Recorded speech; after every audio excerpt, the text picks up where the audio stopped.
Peace, brothers and sisters. How you doing? This is Shu Amun Ra. How you feeling? We are in another. Hold on, brothers.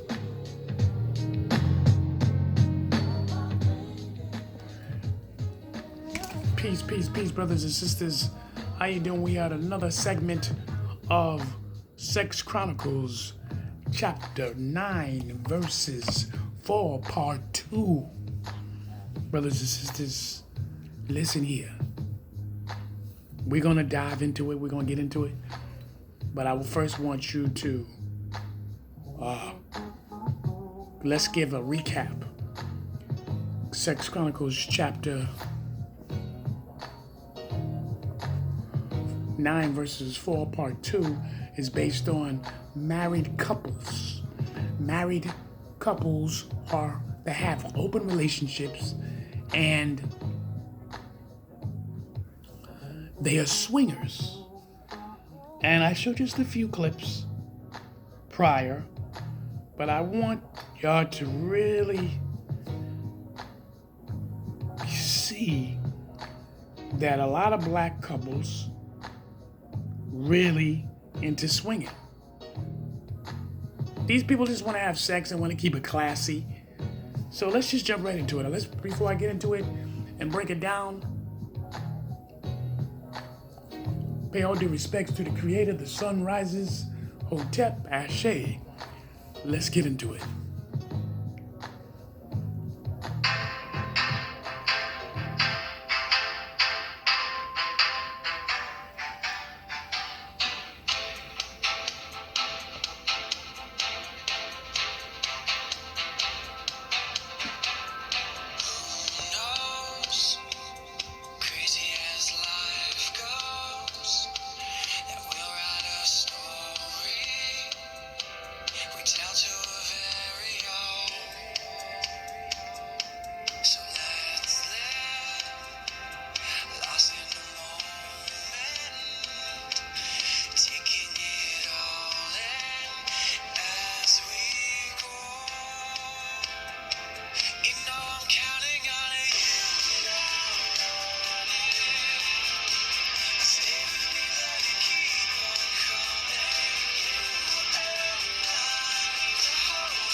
Now, because I got the selfie, I don't got the camera around because I need to see the time.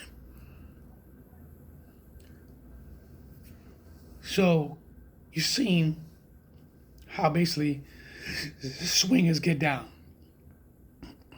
It can happen anywhere.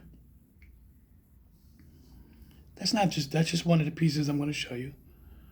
I'm not looking for a long dried it out.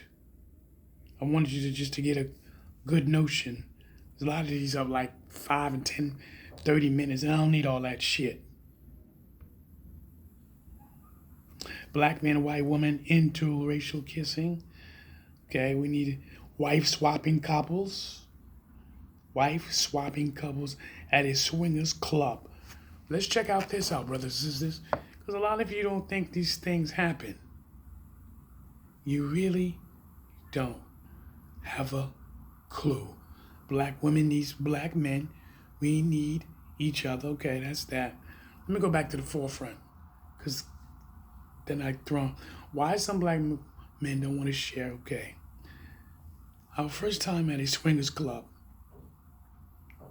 All right, let's hear a little bit what they got to say. Hey y'all, this is Kathy. And this is Bernard. And we're Poly Voyage, and you're watching PVTV. Alright y'all, so today the episode of the day is our first swingers club experience and how that was from waiting outside, getting through the night, getting back home. We're gonna tell you everything, details and all. So warning, if y'all have children around or anybody else around that you don't want them hearing what you're about to listen to, how to leave a room or you leave a room, okay? Yes. first, to start off, we want to go over some terminology before we go into our first experience at a swingers club. The first thing is what is swinging? What is a swingers lifestyle? Pretty much what that is, it's a social / sexual environment that's mainly couples oriented, but they do also have single males and females that do join in as far as like the events and the club and the different events that they do have. Now, as far as closed swinging and open swinging, now closed swinging is pretty much when, for example, me and Bernard are closed swingers. He would be in a separate room with someone else, and I would be in a separate room with someone else. So we wouldn't be in the same room. Now, open swinging is where we'll be in the same room, or for example, if he want to join into a group sex environment, I can do so the same without him being there with me. So it's kind of like almost like not a free-for-all in a bad way, but just like we can kind of do our own thing independently. Yes. Now, as far as group sex is defined as sex with 3 or more people, and then a group room, which is what they had at the place that we were at, is pretty much where they have mattresses or mattress padding from like wall to wall, and it's like a big old open space where pretty much that's where it all go down, and that's what they have at the club. So, Bernard, you want to talk about party clothes and soft swap, hard swap, things like that? Just as far as like party clothes, you'll be coming into the club with like just regular clothes on. Almost like what I have on right now. You want to go in like this. When she comes in, she strips off all the clothes. I think she got lingerie or the theme of the night or whatever they're doing that night. So she'll have like something like if it was a Christmas theme, she'll have like her little like red and white hat and all those different things. Just kind of like, not sport move when she's coming into the club and everything like that. And then our next thing that we'll have, our next term is actually soft swap. So soft swapping for like beginners and everything. And it's really just the women interacting with each other while the guys watch. And it's really to protect also from like STIs, STDs, or just, pregnancies in general. And just, kind of also ease people into it and get in that comfort zone of, actually like, getting into the swinging lifestyle. Our next one is like for more experienced vets. So that would be like your hard swaps where they like go full on sex and intercourse and the guys just swap and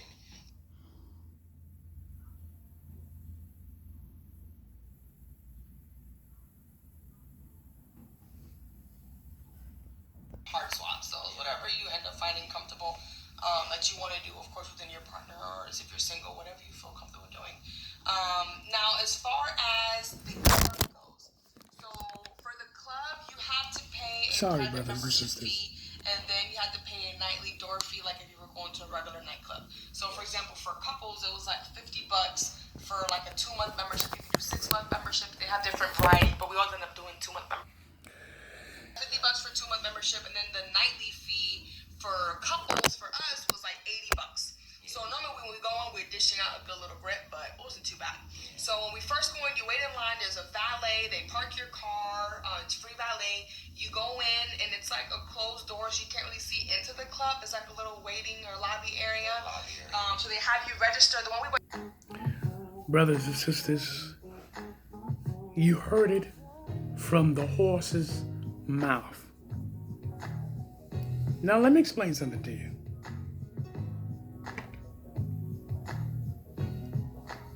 They're telling you the different things they do at the swingers club. Basically, is you giving each other permission to fuck whoever you want to fuck at these clubs. And obviously you gotta pay for it. What is the difference? What is the difference if you have an open relationship and you choose to have sex with somebody that she don't know or he don't know? But you have an open relationship, you can basically do what you want. Because in the club, she clearly stated that there's rooms for different things to do. You can have it together. You both could be in an open room together, or she can go in a room and basically fuck whoever she want to fuck. He could do the same thing. So why is all that necessary? And who introduced to go into the swingers club? You see how they got all these fancy names? They got all these different fancy names just to have sex. Just to have orgies, because that's all it is. It's just an orgy. but they put all these fancy names to give it some kind of so-called class and style. Yeah. You know, I always said this. The Greeks was the one who introduced that freaky shit. The Romans took over with their massive orgies. I did say we need to get into that, am I correct? So, brothers and sisters, this is 2 Chronicles chapter 9, verses 4, part 2. Open relationships, and they go into the swingers club. You see, and I like that couple because that couple broke it down piece by piece, wire by wire. I love that. I really do. I really love that because it gives you a better definition on how things go on that piece. And you can be with a woman who was swinging, and when you swing, remember, you fucking a bunch of people if you choose to do so. So in one night, you can get fucked by 3 or 4 dudes. One night, the man got fucked 3 and 4 different type of females. That one night, if she choose to do so. They even broke it down talking about the beginners and the veterans. I mean, yo, it's something else.